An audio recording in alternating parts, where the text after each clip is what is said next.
ఇక్కడ బ్రాహ్మలే చాలా బిజీగా ఉన్నారు హైదరాబాదులో. అందులో మళ్ళీ వినాయక మండపాల దగ్గర చాలా బిజీగా ఉన్నారు. ఆయన చాలా బిజీగాను, సృష్టికర్త ఆయన.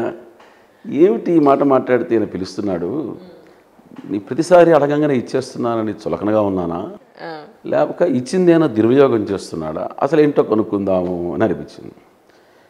5వసారి పిలవంగానే చాలా కోపంగానే వచ్చాడు.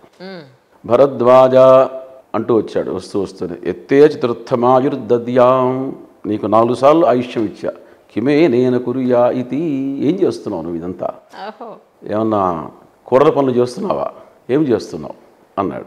అన్నిటికీ ఆయన భయపడిపోయినాడు. పిలవంగానే వచ్చేవాడు మహానుభావుడు, ఇచ్చేసేవాడు, ఇదేమిటి ఇట్లా ప్రశ్న వేస్తూ అని గడగడ వణికిపోయి, బ్రహ్మచర్యమే వేయనైన చరేయమితి హోవాచ, నేను తప్పేం చేయట్లేదు స్వామి, వేద విరుద్ధమైన పనులు ఏం చేయట్లేదు, వేదాలని అన్నింటినీ కూడా తెలుసుకోవాలని వాటిని చదువుతూ వస్తున్నాను అన్నాడు. ఇన్ని జీవితాలు అయిపోయాయి, ఇన్ని జీవితాలు అయిపోయింది, ఇంకా తెలుసుకోలేదు, పూర్తి తెలుసుకోలేదు. అప్పుడు నాయనా, నీ సంకల్పం చాలా గొప్పది, కానీ ఈ సంకల్పాన్ని నువ్వు విరమించుకో. ఎందుకంటే వేదం అనేటువంటిది చాలా అనంతమైన గొప్ప రాశి.